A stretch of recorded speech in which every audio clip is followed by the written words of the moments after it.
friends, my name is Amit Singh Parmar. ચાલો friend તો આપણે ટ્રેડિંગના લેવલ જોઈએ. રેડી? તારીખ 9 મે 9/5/2024. આપણી માર્કેટ કાલે શું કરી શકે એમ. રેડી? જો પહેલા તો આપણે ફ્લેટનું જોઈએ. આપણી માર્કેટ ફ્લેટ ખુલશે. રેડી? તો પહેલા આ લેવલે આવશે 22,292. રીટેસ્ટ થઈ જાય એટલે સીધું અહીં આવશે ફ્રેન્ડ્સ. અહીંયા ત્યાંથી પાછું રીટેસ્ટ થાય, ત્યાંથી પાછું 22,370. આ ફ્લેટ ખોલે તો આ રીતની રેન્જ બનશે. રેડી? ટ્રેડ 1.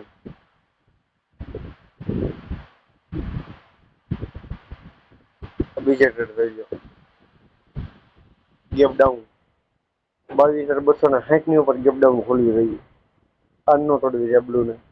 22,252 ને નો તોડવી જોઈએ. રેડી? અહીંયા ગેપ ડાઉન થઈ તો સીધો એટલો રીટેસ્ટ થાય. આ એનો ટાર્ગેટ. બીજે ટ્રેડ પછી ગેપ અપ. માનો ગેપ અપ થઈ ગઈ, ત્યાં લગી રીટેસ્ટ કરવા આવશે અને પછી સીધું લેવલ મળશે આવડું. આ ગેપ અપ થઈ તો 22,501 એ લેવલ પેન્ડિંગ છે. રેડી? એ લેવલ પેન્ડિંગ છે ફ્રેન્ડ્સ. બીજું કે આપણી માર્કેટને આ લેવલ ઉપર એક લાવવાનું બાકી છે. પછી ઉપરથી આવે કે પછી નીચે આવે, આ લેવલે જવાનું છે 22,260, 22,270. અહીંયા આવી શકે અને અહીંયા સુધી આવી શકે. ત્યાંથી સીધી રિવેસ અહીંયા સુધી એક આ લેવલે માર્ક કરી લેજો ફ્રેન્ડ્સ.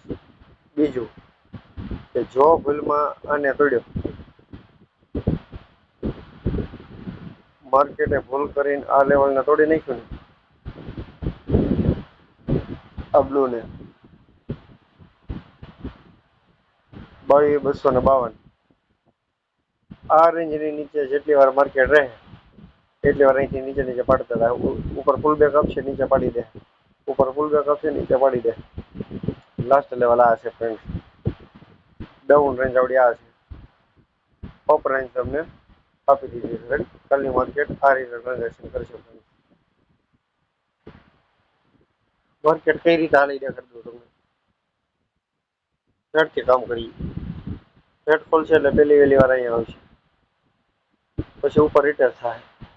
અહીં લગીની લાસ્ટ રેન્જ છે. ઉપર જવા માટે આને સપોર્ટ લે 22,260. જેવો સપોર્ટ લેવાઈ ગયો અને સીધો ફર્સ્ટ ટાર્ગેટ આવડો આવશે 22,360 વાળો. પાછો આ સપોર્ટ ઝોન છે. આખી રેન્જ 22,340 છે. સપોર્ટ લીધો.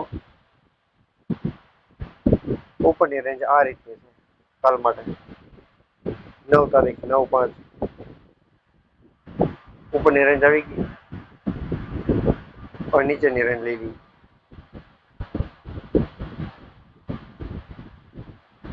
આને નો વટે 22,340 ને નો વટે અને અહીંયા રીટેસ્ટ કરવા માટે આ બ્લુની નીચેના ભાગમાં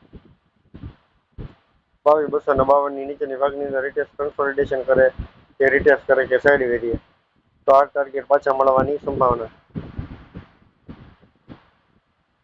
આ લેવલે માર્ક કરી લેજો.